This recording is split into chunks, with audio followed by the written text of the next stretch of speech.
Donc juste avant de laisser la parole à Thomas, donc je voulais juste vous parler un peu d'un sujet qu'on avait évoqué la première séance de ce webinaire, qui est ce qu'on propose à la dernière séance, qui sera très probablement début juillet. Donc ce qu'on vous propose, c'est de présenter un projet de recherche. Pas, bien sûr, pas, c'est juste un sujet de recherche avec une méthodologie de travailler en binôme ou bien en trinôme, dépendamment de comment vous êtes organisé dans vos établissements, et de présenter ce projet pour une future étude sur une durée de 5 à 7 minutes. Donc, je vais vous dire ce qui est demandé. Après, si vous avez des questions, vous pouvez nous envoyer directement. Vous pouvez envoyer un mail à Marion ou à Romain. Donc, ce qui sera demandé pour cette dernière session de juillet, donc travailler à deux ou à trois, et de travailler sur un sujet de recherche et de présenter la méthodologie. Donc, ce qui va être demandé, c'est le sujet avec les objectifs, avec un objectif principal et des objectifs secondaires, et des hypothèses de recherche qui correspondent à ces objectifs-là. Il faudra définir le type de l'étude que vous proposez, quels sont les outils d'évaluation que vous proposez et quels sont les critères de jugement. Donc ça, c'est pour la première partie. Pour la deuxième partie, il faudra essayer de définir la population cible avec des critères d'inclusion, de non-inclusion et s'il y a besoin des critères d'exclusion. De proposer aussi une méthode statistique et enfin une durée prévisionnelle de l'étude. Donc c'est pas mal d'éléments et qu'on va vous demander donc de travailler en groupe, d'essayer de les résumer et de les présenter sur une présentation PowerPoint en quelques diapositives sur une durée de 5 à 7 minutes. Ça sera pour la dernière session qui sera en juillet et ça sera avec moi et avec le professeur Élise Riquin. On vous communiquera la date prévue, j'espère, dans les prochains jours. Et d'ici là, si vous avez des questions, si vous avez des propositions ou vous n'êtes pas sûr, il ne faut pas hésiter à nous envoyer un mail. Vous en pouvez envoyer donc à Romain ou à Marion ou même à moi-même et on répondra bien sûr. C'était juste ça. Et là, donc, je laisse la parole à Thomas. Excusez-moi, juste une question. Oui. Antoine Roblé, je suis pharmacien au Sésame. Ça peut être du qualitatif. On peut présenter un projet vraiment plus sur du quali et pas forcément du quanti. Oui, bien sûr. Bien sûr, Ok, excusez-moi, j'ai plus parlé du quantitatif, mais effectivement, vous pouvez présenter un projet qualitatif. Au merci contraire, beaucoup. je pense que ça fera plus de richesse et de diversité dans les projets. Merci beaucoup. Est-ce qu'il y a d'autres questions?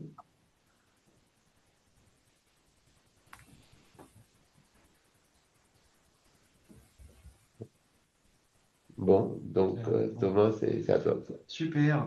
Hop, je vais mettre mon micro dans ces cas-là. À moins qu'Alain, tu peux déjà. Celui-là, oui. Ouais. Eh ben, bonjour à tous, moi c'est Thomas Lenerzé pour le coup, je suis médecin, pédopsychiatre au CHU d'Angers, chef de clinique en l'occurrence en quatrième année et donc avec quelques petites années en tout cas de recherche, mais un intérêt assez important pour ce domaine-là. Aujourd'hui, nous, je vais partager mon écran là, mais on va parler des types d'études, les différents types d'études qu'on peut utiliser en recherche, et justement, ce sera l'intérêt là pour vous, au vu de ces projets à travailler et puis à présenter. Donc, par rapport à votre question de recherche, imaginez quel type d'étude collera le mieux finalement à la question de recherche que vous vous posez. Hop, voilà. Pour ceux qui ont déjà fait des cours de stage au cours de leurs études, ça devrait raviver quelques souvenirs. N'hésitez pas si vous avez des questions, des interrogations. L'idée, c'est qu'on se prenne de toute façon du temps pour parler un peu de pratique sur les idées, les interrogations que vous auriez sur vos travaux, de pouvoir voir comment ça peut coller avec mon topo. C'est parti. Alors, ce qu'il faut savoir, c'est qu'il n'y a pas de type d'études qui serait supérieur aux autres et vers lequel il faudrait absolument aller. On apprend souvent dans nos études de soins, en tout cas, que il y a une pyramide un peu du niveau de preuve et que L'essai randomisé contrôlé est, on va dire, l'étude avec le plus haut niveau de preuve qui permet ensuite de donner des revues systématiques de littérature et des méta-analyses solides.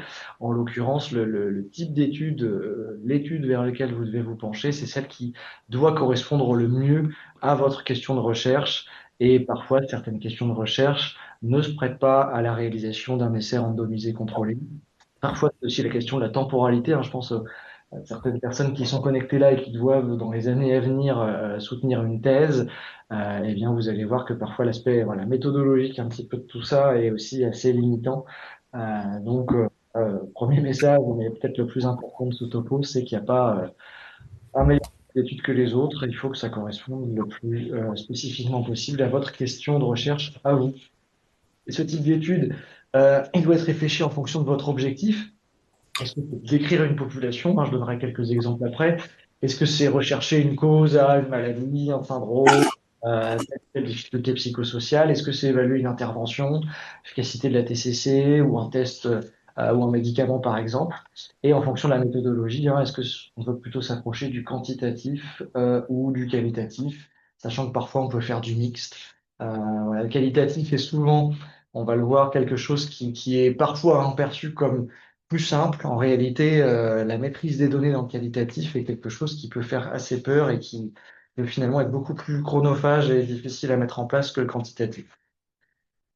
Donc, en fonction de la méthode, ça je l'ai déjà dit, et puis on parlera un peu des synthèses de connaissances parce que ça, c'est voilà, revue de littérature systématique généralement, méta-analyse des questions de recherche qui se prêtent souvent aux mémoires, aux thèses également, et qui nécessitent de s'y connaître un petit peu bon, comment ça s'organise, comment on travaille, comment on le soumet, quelle est la méthode derrière. Alors, voilà, je pourrais arrêter mon cours sur ça. Alors, c'est pas moi qui l'ai fait, je l'ai honteusement dérobé sans mettre la référence en plus, mais en tout cas, voilà, l'idée c'est un peu de vous montrer en fonction de bah, si vous allez comparer des groupes ou non, dans quel type d'études on va se retrouver, est-ce qu'on va contrôler une intervention, est-ce qu'il y aura une intervention oui ou non, en fonction du type d'étude dans lequel on sera, et est-ce que on va plutôt et observer un groupe ou un individu, auquel cas ça va aboutir un peu à cet algorithme décisionnel, alors que je ne vais pas vous faire l'affront de lire, de toute façon on va détailler tout ça à point, point par point après. Mais voilà, il y a effectivement cette question d'intervention, oui ou non, groupe, oui ou non, et études individuelles ou études écologiques, hein, études de groupe, ça on s'y attardera pas trop parce que nous, dans notre pratique, c'est quand même pas très fréquent. Voilà, un tableau qui récapitule un petit peu tout ça, même si voilà, on va le détailler, vous pouvez y revenir si vous voulez. Alors j'aurais peut-être dû mettre effectivement des lignes parce qu'on s'y perd un petit peu, mais, mais voilà. Alors, on va commencer par les études quantitatives, c'est celles vers lesquelles les personnes se dirigent le plus, même si, attention, elles n'ont pas forcément plus de valeur que les études qualitatives qui sont bien menées. Je commence par ça, par souci de simplicité. L'objectif d'une étude quantitative, c'est de mesurer une variable et de tester une hypothèse et d'étudier une relation causale.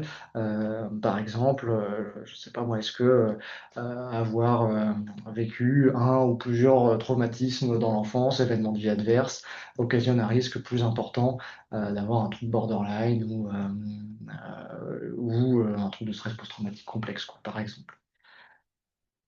Il y en a plusieurs types. Il y a les études observationnelles, c'est celles dans lesquelles on n'intervient pas, celles qui sont alors, je ne vais pas dire les plus simples parce que tout n'est pas forcément plus simple même quand on n'intervient pas, mais il n'y a pas d'intervention, c'est-à-dire que ce que vous allez faire ne va pas impacter la trajectoire du patient, sa prise en charge en tout cas du sujet. Et dans ces études observationnelles, hein, on dit aussi épidémiologiques, il y a les études descriptives, on va en reparler, analytiques et puis écologiques, ça c'est sur un groupe, mais ça on n'en parlera pas trop pour le coup. Les études donc observationnelles descriptives, c'est décrire un phénomène de santé, estimer une incidence, une prévalence ou l'évolution de tout ça. Et en l'occurrence, ça vous les connaissez plutôt bien parce que ça peut être bah, par exemple un case report, une série de cas, une étude transversale, voire une cohorte descriptive à un instant T. Marion et Romain, vous me corrigez, hein. Pour rajouter des infos si besoin, évidemment. Les études de prévalence, notamment, bah, ça va être d'observer le nombre de malades ou le nombre de porteurs un attribut que vous voulez inclure dans votre étude sur l'effectif total. Et là, c'est un instant T, une photographie finalement d'une situation, d'une population. L'avantage de tout ça, c'est qu'il n'y a pas d'intervention, et puis que en un seul instant T, par exemple, vous faites passer un questionnaire, une échelle, et puis vous avez toutes les données suffisantes pour faire votre étude. Les c'est que justement, vous n'avez qu'une photographie à un instant T et que vous n'avez pas une question d'évolution de la symptomatologie, par exemple. Et il est difficile, enfin, même pas forcément ajuster avec des facteurs confondants, hein. L'exemple un peu historique de ces études de prévalence et de leurs limites, c'est par exemple, il y a beaucoup de personnes qui ont un cancer du poumon, qui ont un briquet dans leur poche, et on pourrait faire une corrélation statistique entre le fait d'avoir un briquet et d'avoir un cancer du poumon. Or, on est bien d'accord qu'il n'y a pas de causation, hein, de causalité derrière tout ça. C'est pas le briquet qui donne le cancer du poumon, mais probablement enfin, ce qu'on fait avec le briquet, à savoir fumer des cigarettes, quoi. Voilà pour l'exemple un peu, euh, un peu bébête, mais qui permet de comprendre. Et les études d'incidence, là, pour le coup, qui vont vous permettre d'avoir ce taux d'incidence, hein, qu'on retrouve dans toutes les épidémios en médecine et en santé, évidemment, en psychiatrie, c'est le taux, enfin, le nombre de nouveaux malades euh, sur un temps donné. Par exemple, combien de premiers épisodes psychotiques chez les 14-15 ans par an. C'est des données qui peuvent être intéressantes et un peu plus d'une temporalité plus intéressante que l'instant T de la prévalence, quoi. Je vous donne des exemples un petit peu, hein, de ces études descriptives. Alors, je ne vais pas forcément rentrer dans les détails, mais n'hésitez pas si besoin, parce on a pas mal de choses à évoquer. Mais par exemple, on prend un syndrome qui est la catatonie, ça va être notre critère d'inclusion chez des ados, mettons entre 10 et 16 ans. On les inclut et puis on cherche à savoir, hein, de manière très descriptive les caractéristiques de cette population. On peut explorer tout ce qu'on veut, hein. Est-ce qu'il y a par exemple un diagnostic, une étiologie sous-jacente à cette catatonie, hein. Donc là, en psychiatrie, évidemment, on va rechercher les troubles du neurodéveloppement, les maladies neurométaboliques, l'immuno, par exemple, mais aussi la schizophrénie, évidemment, la bipolarité, même si à l'adolescence, c'est quand même des affections qui sont plus rarement à l'origine de catatonie. Et puis, on va essayer de décrire après, hein, sur quelque chose de très factuel, encore une fois, comme sur une photo, si sur cette série de cas, il y a plus d'adolescents qui ont une catatonie, qui ont un TSA, un trouble du spectre de l'autisme, ou une schizophrénie, ou on ne sait pas, ou dont les parents ont un plus faible socio-niveau économique, ou dont la scolarité était plutôt aménagée, avec une scolarité dans des structures adaptées, etc. Et après, tout dépend de l'hypothèse que vous vous posez, évidemment, hein. Si votre idée, c'est de vous dire, les adolescents catatoniques, probablement qu'il y a plus de TND derrière que du reste, ça va vous permettre d'avoir quand même un point de vue, on va dire, une proportion à plus ou moins élevée d'ados avec un TND derrière, et donc une réponse à votre question, voilà, même si le niveau de preuve n'est pas forcément très élevé, et ça, on va le voir, ça dépend aussi du nombre de l'effectif de nombre de personnes que vous allez inclure dans votre série de cas. Ça peut aller plus loin, hein, évidemment, sur par exemple la prévalence mondiale des troubles psychiatriques par l'OMS, pour le coup, qui, alors pas chaque année, je sais plus tous les combien d'années, mais fait des études de prévalence, et donc on sait que le TSA, depuis les changements de classification, la prévalence a un peu augmenté, on est un peu au-delà des 1% avec la transition DSM-4, DSM-5, juste pour vous montrer un petit peu l'intérêt que ça peut avoir, hein. Voilà, et puis une certaine relative stabilité, par exemple, des troubles psychiatriques comme la schizophrénie qui reste toujours autour de 1%. Euh, voilà. Et plus c'est large, évidemment, à l'OMS a quand même des bases de données un peu plus importantes que celles qui sont locales, plus ça reflète aussi euh, la question, enfin, internationale, et des potentiels même facteurs confondants socioculturels qu'il pourrait y avoir derrière, quoi. Ça peut être par exemple la prévalence de la dépression, alors majeure, caractérisée, hein, autant pour moi en population générale, voilà, qui a tendance plus ou moins à augmenter selon le type d'étude, hein. Ça, on pourra en discuter aussi un petit peu. Et vous allez voir que selon le type d'étude qu'on fait, les critères d'inclusion, et puis surtout la mesure enfin, la méthode d'évaluation, on peut avoir forcément des résultats très différents. Je pense notamment aux études de prévalence de la dépression et des idées suicidaires chez les adolescents, ou certaines études, enfin, certains rapports en tout cas, certaines études là, de Santé publique France montrent que jusqu'à 20% des ados souffrent de dépression.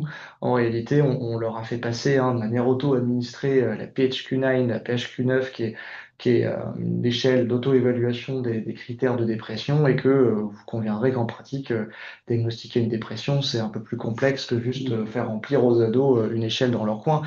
Ce qui fait que là, probablement, on a une surestimation, en tout cas, de la prévalence de la dépression chez les ados. Alors, quand on dit que les jeunes vont mal, il y a plein d'autres indices qui montrent que c'est le cas, et je ne veux pas minimiser ça, mais en tout cas, toujours faire attention à effectivement qui on inclut, quelle méthode d'évaluation, comment on évalue, et le résultat à la PHQ-9 à un instant T et présente des biais forcément inhérents à la méthode derrière, quoi. La prévalence du TDAH selon le DSM-5, voilà, on voit que ça c'est toujours assez intéressant parce que forcément la question de prévalence et d'incidence va aussi être modifiée par la question des classifications derrière. Et on a vu notamment dans les TND que l'élargissement de certains critères diagnostiques fait que notre prévalence, elle augmente. C'est pas forcément qu'il y a plus d'ados avec un TDAH ou un TSA, c'est plus de personnes qui rentrent dans les critères. La prévalence des troubles anxieux chez l'enfant, et puis l'incidence des premiers épisodes psychotiques chez l'adolescent, ça c'est plutôt intéressant pour capter des choses qui vont euh, pas durer de manière chronique. Par exemple, un épisode psychotique bref qui dure 6 jours, la prévalence à un instant T, si vous prenez une photo d'une population d'ados, vous n'aurez pas ceux qui vont faire un épisode psychotique bref dans 3 jours, ou ceux qui en auront fait 2 mois auparavant. L'incidence permet de réduire un peu ce biais-là.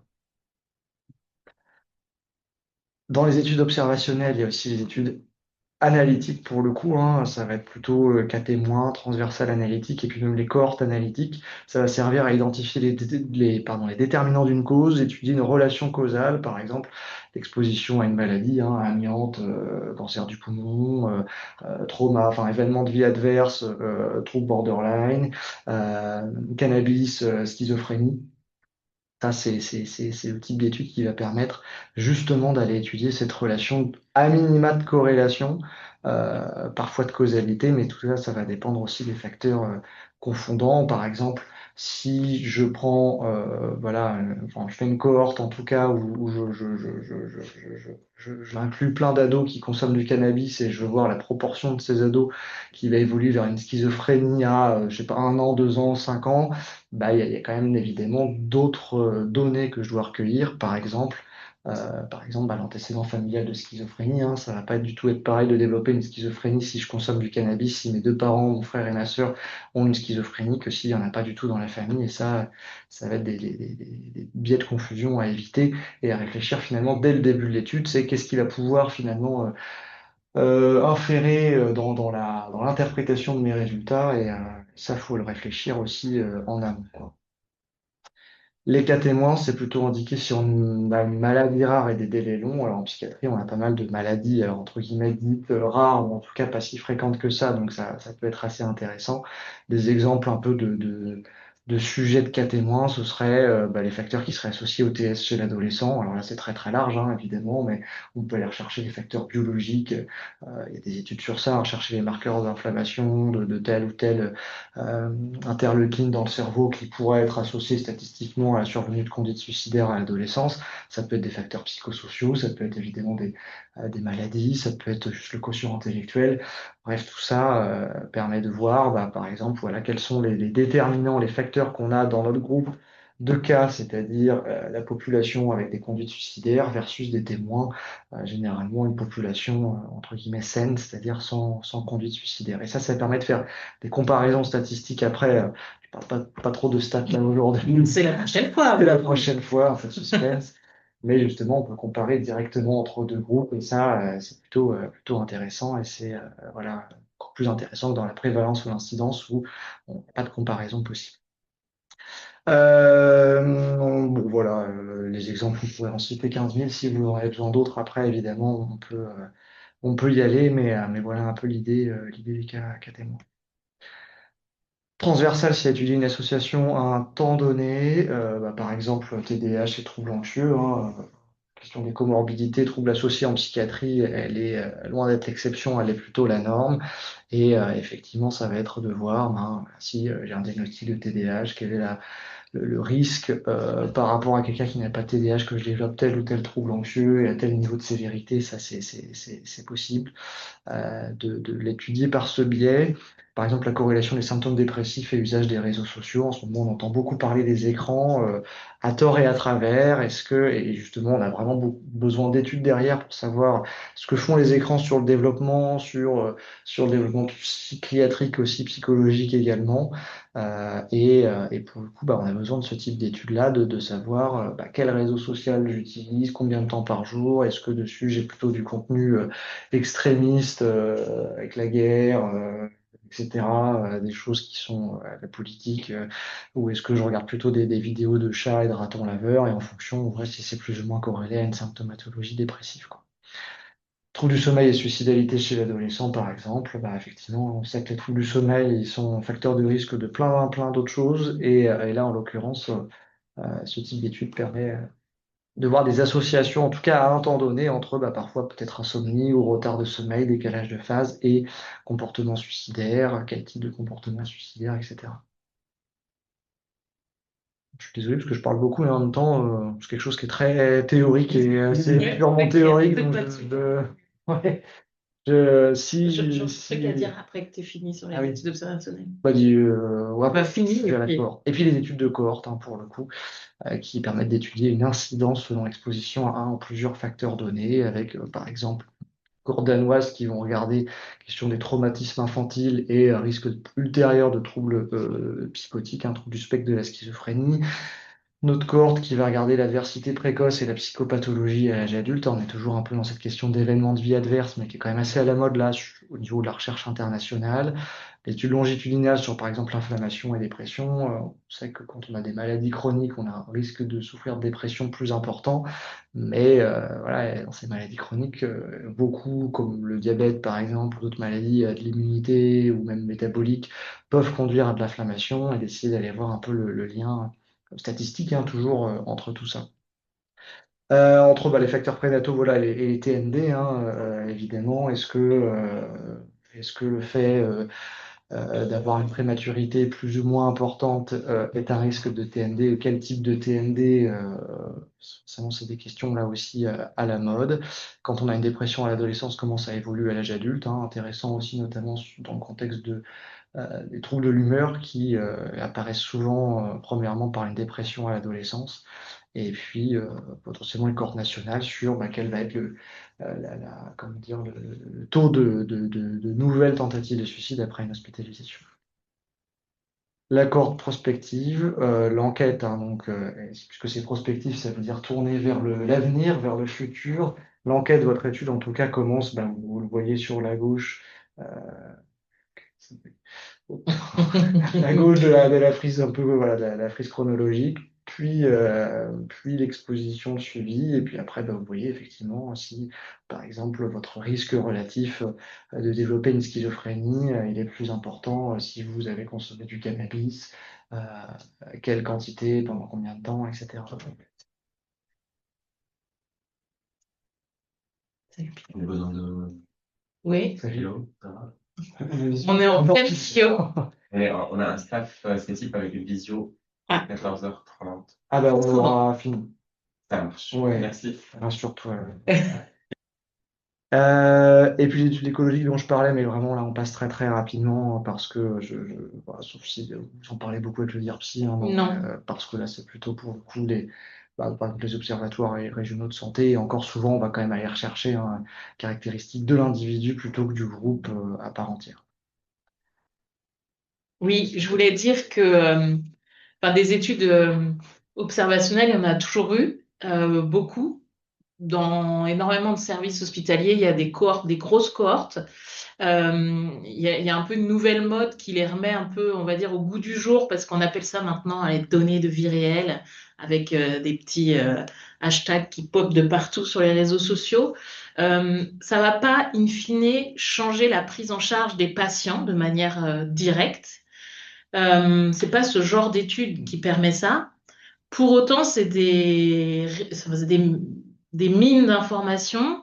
Donc, pour les équipes, ça donne des pistes quand même de recherche plus précises. On ne se lance pas comme ça, on va dire, la fleur au fusil en se disant, tiens, j'ai une idée, ce matin en me brossant les dents. Non, souvent, ça sort quand même de bases de données de type cohorte sur lequel on a un peu bidouillé d'un point de vue stat pour voir s'il y avait quand même des choses enfin des tendances.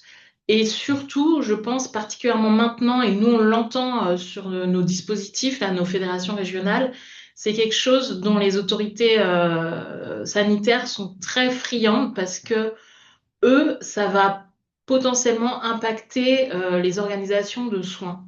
Donc, quand on se lance sur une étude observationnelle, alors plus ou moins large, mais quand on pense cohorte prospective à long terme, même des photographies à la rigueur qu'on répéterait à des temps réguliers, ça peut aller en faveur d'innovation, enfin en tout cas d'innovation organisationnelle, quoi. Donc, c'est aussi important de le faire. C'est pas des sous-études, c'est pas des études moyennes ou qu'on fait forcément pour débuter. Comme ça, c'est pas forcément facile de suivre les gens non plus dans la vie réelle, parce qu'il y a plein d'études de données manquantes et compagnie. Mais en tout cas, c'est quand même hyper important de le faire parce que ça peut avoir un impact à plus grande échelle finalement. Voilà. Ouais, ouais, mais merci beaucoup Marion. Effectivement, hein, par exemple, les DIP, hein, les dispositifs d'intervention précoce. Alors là, à Angers, c'est pour les psychoses émergentes, hein, les troubles du spectre de la schizophrénie débutant. Ça part d'études de cohorte, hein, à la base, prospectives, où bah, devant un tas de symptômes spécifiques évalués par la CARMS ou la CIPS, hein, qui placent les ados dans la catégorie ultra haut risque de transition vers un trouble psychotique, bah, on se rend compte qu'à tant d'années, 3 ans à peu près, il y a 30% de ces ados qui évoluent effectivement vers un trouble du spectre de la schizophrénie, donc pour le coup un trouble chronique avec un impact, on va dire clinique, fonctionnel, cognitif, qui est parfois déjà irréversible, hein, à l'arrivée du premier épisode psychotique ou de l'entrée dans la maladie. En l'occurrence, ces dispositifs, s'il y a de l'argent public qui permet qu'ils existent aujourd'hui, c'est aussi en grande partie grâce à ces cohortes, parce qu'effectivement, bah, on a plus envie de mettre de l'argent quand on se dit, ah bah oui, ok, d'accord, donc quand on cote à cette échelle-là, quand on a ces symptômes-là un peu inquiétants, même s'ils ne permettent pas déjà de caler le diagnostic, bah, il faut déjà mettre en place des moyens. Et nous, ce sur quoi on peut aussi épauler éventuellement, là par exemple très concrètement sur le CHU d'Angers, il y a le nouveau SAS Psy qui vient d'ouvrir. On se dit sans forcément penser d'emblée cohorte enfin on pense d'emblée, en tout cas nous, on est calé on est calé comme ça, base de données et structurellement, on va dire, organisé pour pouvoir récolter de l'information. Donc en fait, ce qu'on peut vous conseiller de manière générique, en fait, c'est dès lors où vous avez un système d'information qui évolue ou qui se met en place parce qu'il y a une nouvelle pratique ou autre, c'est d'essayer euh, de vous organiser et de structurer le recueil de données de manière un peu pertinente par rapport aux soins, à la prise en charge. Et potentiellement, après, on peut aussi y revenir donc, et regarder des études et regarder des données. Donc, en tout cas, ça aussi, on peut faire, on peut être un appui sur ce genre de sujet. Ouais, effectivement, ça, enfin, pour les thèses ou les mémoires ou des projets sur lesquels il faut un peu mettre le pied à l'étrier au début, ça peut être hyper intéressant de faire même une analyse rétrospective là, de données issues de la pratique courante. Pour le coup, vous allez être moins embêté, on va dire, par la question éthique, CPP, etc. Il y a juste besoin d'un comité d'éthique à ce moment-là et ça vous permet déjà d'avoir des stats assez intéressantes. Là, c'est du rétrospectif pour le coup, hein, mais c'est vrai qu'au vu de la temporalité pour faire pas que des personnes qui vont passer leur thèse là ici, hein, je le sais bien, mais voilà, si on a qu'un an devant soi, ça va parfois être difficile d'aller se dire, je vais faire quelque chose de prospectif ou d'interventionnel, où je vais avoir besoin de passer par le CPP notamment, ce qui peut déjà mettre plusieurs mois au moins, si tant est que ça passe du premier coup. Donc ça, voilà, c'est aussi une considération à avoir. Pour les études interventionnelles, alors je ne sais pas si ça va être abordé sur un autre topo ou pas, la question du RIPH. Ouais, alors nous, Romain et moi, on fait On fait un truc sur la vue de l'étude, quoi, en gros. Ouais, Donc, potentiellement, ça peut rentrer dedans, ouais. ouais, bon, bah, très vite, et puis de toute façon, là, j'allais pas lire évidemment les cases les unes après les autres, mais grosso modo, c'est important de savoir si votre étude, elle est interventionnelle ou pas, hein. Parfois, la limite, elle est assez floue, parce que ça va classer votre étude je spoil un petit peu, désolé, mais en soit RIPH, recherche impliquant la personne humaine, soit non. Le côté interventionnel, il est très clair dans d'autres spécialités médicales où, si je viens faire une prise de sang à quelqu'un ou une fibroscopie, ou lui prélever un bout d'os, il n'y a pas trop de doute sur le fait que là, on est quand même sur une RIPH, ça implique la personne humaine, il y a une intervention par rapport à ce qui aurait été fait s'il n'y avait pas eu l'infusion dans l'étude. En psychiatrie, on peut faire des prélèvements biologiques, etc. Ça, c'est pas un souci, hein. Enfin, au contraire, mais parfois la limite est un peu plus floue. Par exemple, il faut s'imaginer que aller faire un bilan neuropsychologique pour aller évaluer telle ou telle fonction cognitive chez un ado qui est déprimé ou suicidaire ou qui a un trouble des conduites alimentaires, même si ça peut être fait en pratique et qu'il n'y a pas de caractère invasif à tout ça, c'est quand même quelque chose qui est catégorisé comme RIPH. Alors entre 2 et 3, ça, voilà, c'est un peu flou, mais dites-vous que même des choses qui peuvent paraître assez basiques ou même faire passer une échelle qui est peut-être recommandée par la HAS, mais le fait de la faire passer systématiquement à toutes les personnes, et si c'est en plus dans une catégorie de personnes entre guillemets vulnérables comme une population, un échantillon d'enfants, d'ados ou d'adultes avec des idées suicidaires, c'est un point de vue éthique, protection des personnes, ça peut tout changer, parce que pour le coup, passer de RIPH à non-RIPH, c'est du travail en plus et puis des mois et des mois peut-être d'attente de travail auprès du CPP notamment. Bref, donc ça, je vous laisserai en reparler évidemment. N'oubliez quand même pas le comité d'éthique, même voilà pour des entre guillemets des petits travaux. Par exemple, je ne vais pas trop en parler là, mais il y a beaucoup de thèses qui se basent sur la rédaction d'un questionnaire, une étude observationnelle, analytique, de la pratique professionnelle, par exemple des psychiatres sur le territoire, de ce qu'ils prescrivent tel ou tel traitement, est-ce qu'ils se sentent compétents dans tel ou telle prise en charge, ou dans le fait de poser tel ou tel diagnostic. Bon, si vous interrogez les professionnels, il n'y a pas forcément besoin d'aller vers ces structures-là de l'éthique. Si par contre vous vous dites, bah, tiens, je vais aussi envoyer un questionnaire aux parents de mon patient ou à mon patient, là par contre, il y a quand même à minima une forme d'intervention qui nécessite de solliciter le comité d'éthique au moins, selon ce que vous demandez. C'est des données à caractère médical.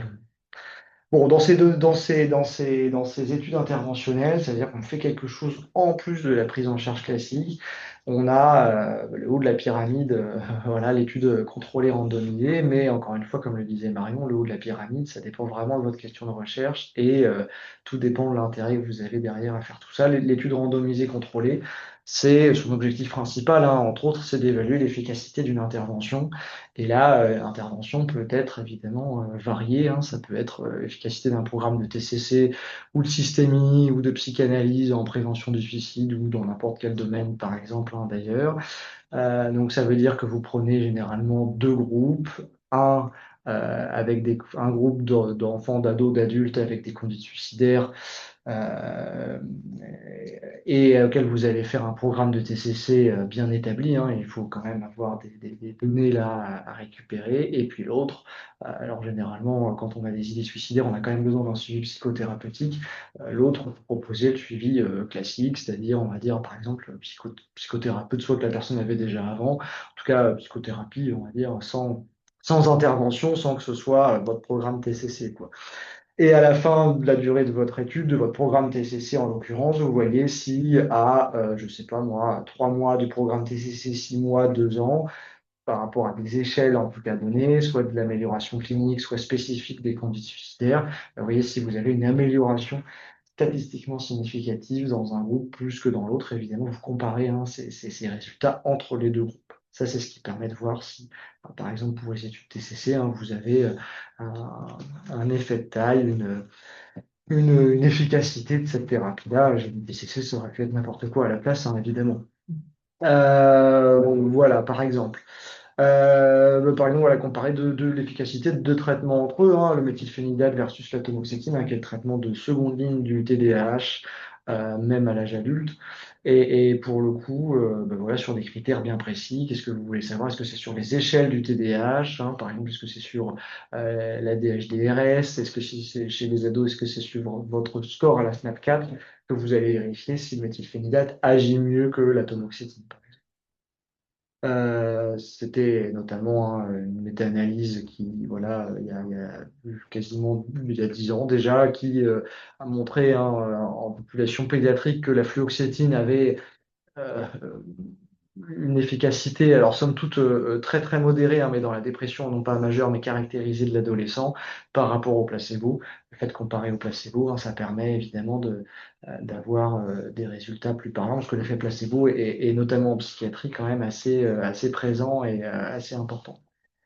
Bon, la clozapine versus les antipsychotiques typiques. Alors, vous pouvez à la fois comparer l'efficacité, mais aussi, par exemple, même la tolérance, hein. Est-ce que la clozapine est plus ou moins bien tolérée que les antipsychotiques typiques sur la question de l'hypersalivation, les troubles moteurs iatrogènes, etc. Et donc, bah là, en fait, quand vous faites même une revue de littérature, hein, ce qu'il faut faire, évidemment, avant de vous lancer dans un projet de recherche, c'est voir ce qui a déjà été fait, ce qui n'a pas été fait, et ce que vous pourriez apporter en plus ou différemment hein, sur ce qui a déjà été fait, bah, vous allez voir qu'il y a énormément d'études, euh, parfois avec des acronymes, tellement voilà, il y a personne inclus dedans et publications derrière, qui vont vous montrer un petit peu les essais déjà publiés, quoi. Donc voilà, ça c'est quand même pas évident à mettre en place parce que ça demande quand même à des moyens plutôt conséquents, mais tout dépend de la taille de vos groupes aussi évidemment et puis de l'intervention que vous proposez. Un bilan neuropsychologique, ça passera beaucoup plus facilement qu'un prélèvement de cerveau, hein, évidemment, chez un adolescent par exemple. Des formations professionnelles, hein, je parle plus d'enfants et d'ados parce que je suis pédopsie, mais tout ce que je dis est valable aussi à l'âge adulte et même gérontopsychiatrique. C'est bien. La fois dernière, c'était Quentin. Je varie les populations, c'est bien. Schéma classique d'une. Alors, mais RCT parfois parce que c'est Randomized Controlled Trial. Voilà, c'est aussi un biais de lire de l'anglais, mais c'est bien essai randomisé contrôlé. C'est qu'on inclut selon des critères précis. Ça va être votre job sur les prochains jours et semaines par rapport à ce séminaire sur la recherche.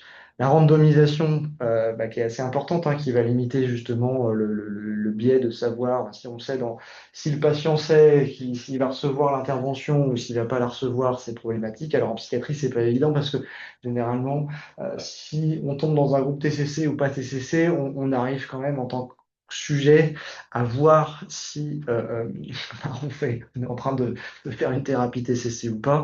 Et d'autant plus, hein, même si on veut espérer un double aveugle, c'est-à-dire où là même le praticien n'est pas au courant du groupe dans lequel le patient, le sujet est inclus, bon, bah, parfois, voilà, on voit bien si quand même la personne suit la TCC ou pas, hein, par exemple. On prend tel ou tel traitement, par exemple, essai entre clozapine et placebo. Pour un exemple très grossier, hein, on fait quand même rarement clozapine versus placebo, mais on voit, on repère quand même plus facilement les personnes qui prennent de la clozapine, cliniquement parlant, que les personnes qui n'en prennent pas, hein, on est bien d'accord. Néanmoins, c'est à réfléchir parce que plus il y aura cette possibilité de faire de l'aveugle, plus la qualité de l'étude sera potentiellement, en tout cas, importante. L'intervention, évidemment, derrière, et puis le suivi, hein, c'est-à-dire que, par exemple, je parlais de mon groupe de TCC, là, moi, ma TCC, j'ai envie de savoir si, par exemple, elle est efficace sur les symptômes dépressifs pendant que la personne fait le groupe, ou alors quand le groupe il est terminé, mais j'ai aussi envie de savoir évidemment si cet effet il va être durable dans le temps, et c'est pour ça que parfois on ressollicite, hein, c'est prévu dans la méthode de l'étude, dans le schéma de l'étude, mais on ressollicite les personnes un an, parfois voilà, après, pour évidemment refaire passer les mêmes outils d'évaluation et voir si le groupe de TCC par rapport au placebo ou à la prise en charge classique apporte des effets durables sur le long cours. Donc voilà, après une analyse comparative, ça c'est les stats hein, qui sont forcément nécessaires quand on fait du quantitatif.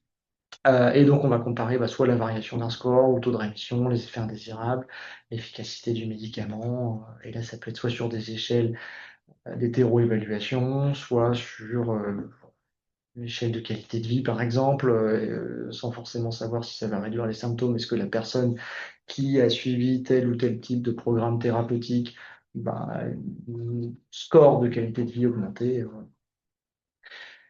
Il y a plusieurs types d'essais randomisés contrôlés, hein, les études de supériorité. Est-ce que mon traitement est plus important que le placebo, par exemple, ou qu'un autre traitement de non-infériorité? Est-ce qu'il est pas moins efficace que l'autre?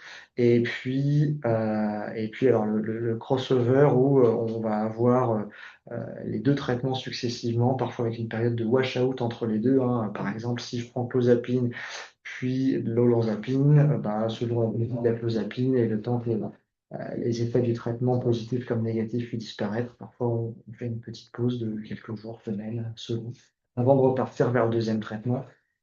Ça, c'est assez intéressant, mais là, pareil, en termes de mise en place, c'est Compliqué, costaud. hein. C'est costaud. En psy, en plus, voilà. Et puis après, on a les études contrôlées non randomisées pour le coup, hein, c'est-à-dire où, euh, il n'y aura pas de randomisation, tout simplement. Par exemple, avant, après la mise en place d'un protocole de dépistage suicidaire, vous comparez le avant de l'après, l'évaluation d'un programme d'éducation thérapeutique en HGJ, par exemple, par exemple, je pense à Opmalist ou d'autres applications de ce type. Est-ce que mon application, mon application, on a une différence significativement statistique sur les résultats au questionnaire qu'on donne avant et après le fait que l'application, par exemple, ait été utilisée, déployée, etc. De savoir si le programme d'anti-harcèlement scolaire fonctionne, est-ce que dans le déployant, il y a moins de harcèlement ou pas, après. En termes de méthodo, très très rapidement, mais il faut toujours avoir un objectif principal, et ça c'est défini avant même le début, hein. C'est vraiment ce que vous allez rechercher, ce qui va cibler vraiment votre question de recherche. Et là, je recite de nouveau des échelles, mais parce que c'est vrai qu'en psychiatrie, c'est quand même plus simple que de se dire, tiens, j'ai l'impression que le patient que je prends en charge va mieux. Ça, c'est évidemment, cette intuition clinique, elle peut être utile, hein, mais elle ne colle pas du tout aux exigences de la recherche. Il va falloir calculer votre taille d'échantillon aussi. Alors, je vous mets la formule sans l'abréviation, vous la trouverez sur Internet. Il y a plein de fichiers Excel où vous trouvez la prévalence, etc. Mais voilà, il faut quand même partir en tête que c'est pas juste là aussi au doigt mouillé. Euh, que vous allez pouvoir savoir combien de personnes il faut inclure. C'est selon un calcul assez précis. Et en l'occurrence, l'idée, c'est que si vous ne retenez, si votre échantillon est trop faible, euh, la puissance le sera aussi, et il y aura un risque de faux négatif important. C'est pas forcément que votre corrélation sera négative, c'est peut-être que vous n'aviez pas assez de personnes, notamment dans les maladies rares, hein, pour montrer une association statistique. Bref. Le simple aveugle, bon, bah là, voilà, je ne vais pas forcément vous faire l'affront d'en reparler là. Le double aveugle, il y a même aussi le triple aveugle. Et puis, l'intention de traiter, un intention to treat, c'est que tous les patients randomisés sont analysés dans le groupe assigné initialement. Ça fait partie des choses dont on décide en méthodo ou pas quand on est interventionnel, et on les laisse, entre guillemets, dans le groupe, même s'ils arrêtent le traitement, changent de traitement et ne sont pas observants. Ça, c'est important en psychiatrie, parce que si on ne part pas avec cette ITT, là, l'intention de traiter, mettons, je ne sais pas moi, si pour la dysrégulation émotionnelle de l'adolescent, je vais tester, mon intervention, c'est de mettre 30 mg d'olanzapine chez les ados pour voir si ça diminue leur score de dysrégulation émotionnelle.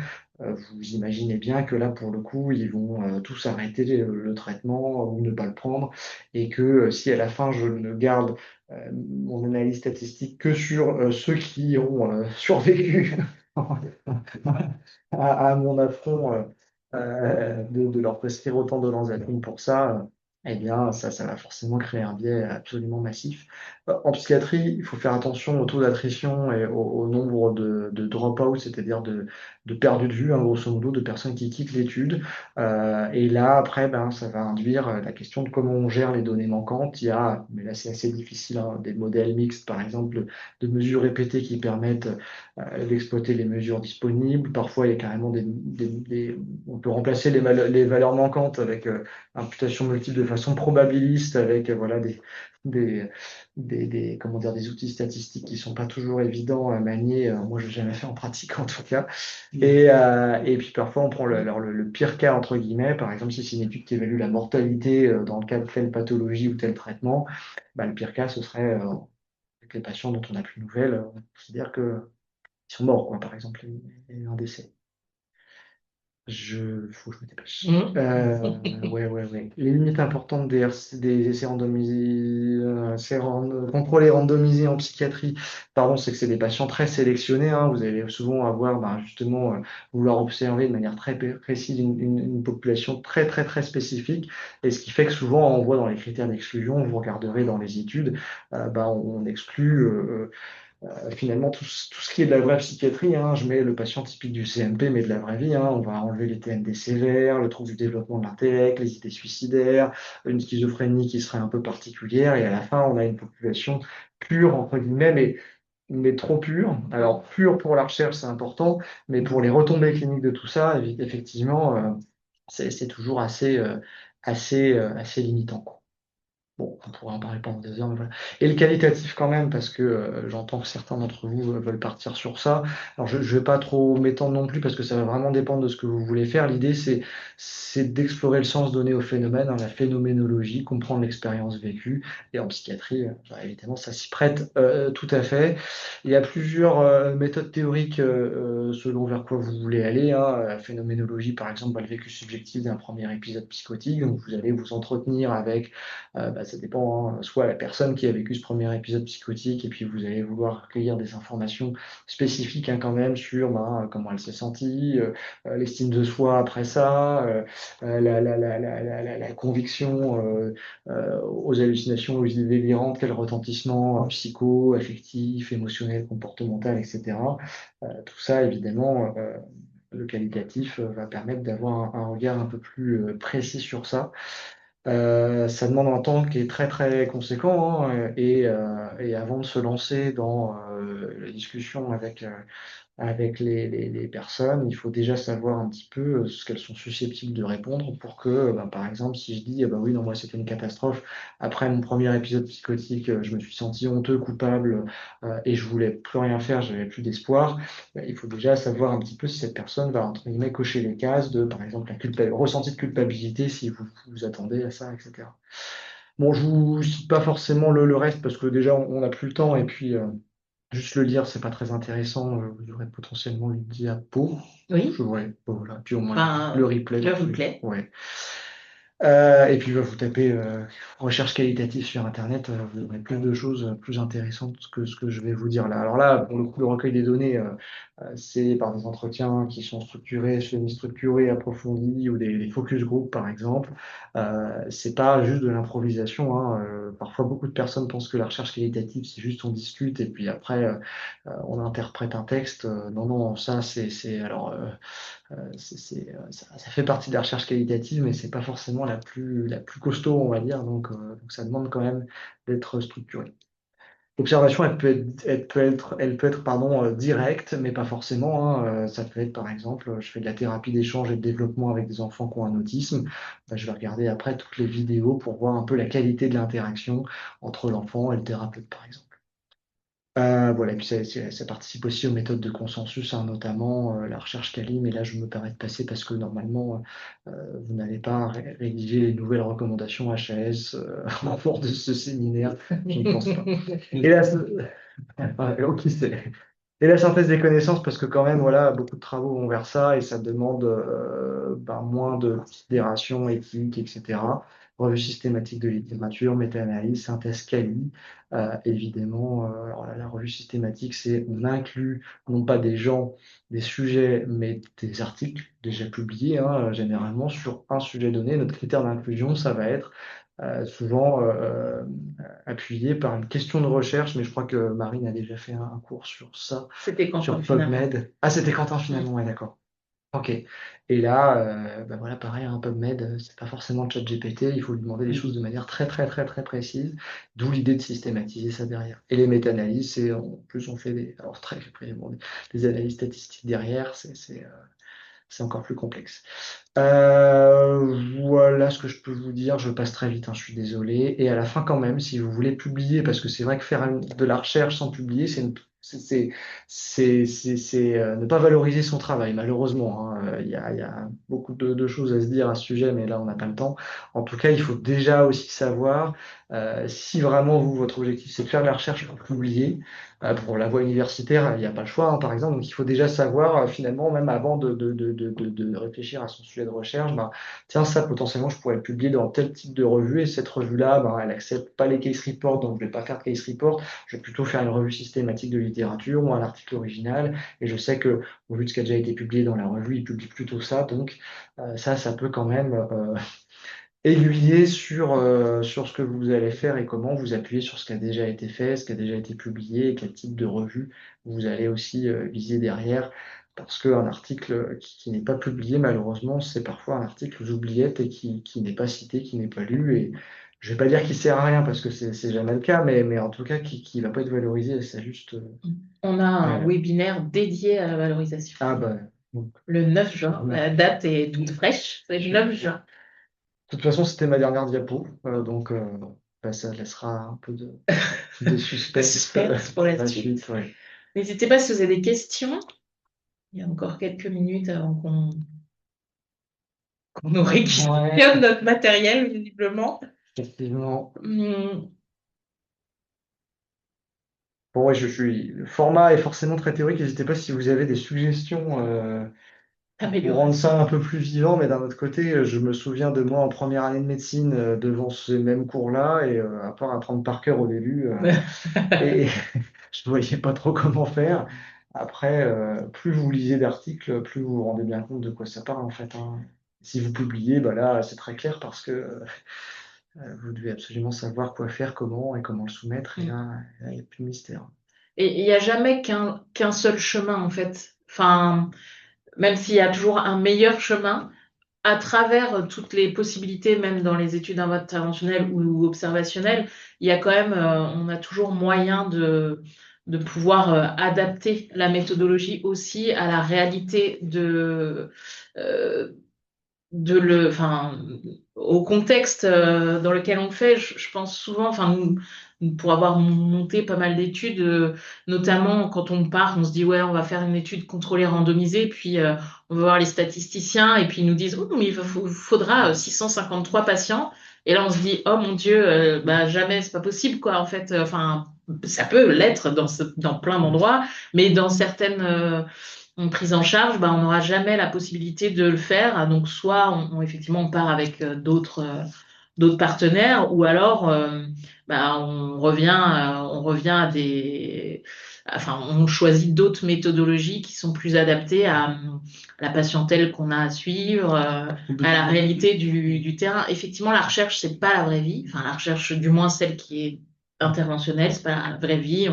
On trie beaucoup, donc dès lors, bah, on s'éloigne aussi d'une réalité des services. Donc bon, il y a toujours des ajustements possibles dans chacune des catégories. Faut pas que ça fasse trop peur. Et puis on est aussi là pour justement aiguiller dans tout ce parcours. Hmm. Et puis au-delà de toutes les critiques qu'on pourrait faire à la recherche, certains débats, certaines recommandations récentes de la HAS pour l'autisme, par exemple, remettre ça sur le devant de la scène, hein. La recherche à l'heure actuelle est le moins pire des moyens d'évaluer l'efficacité, par exemple, de telle ou telle thérapie ou de tel ou tel médicament, voilà. Et donc, qui dit le moins pire, bon, ça se dit pas en français, mais je me permets quand même, dit le meilleur. Et donc, on peut évidemment, on se doit de critiquer ce modèle, mais il faut savoir qu'on n'a pas trouvé mieux. Et donc,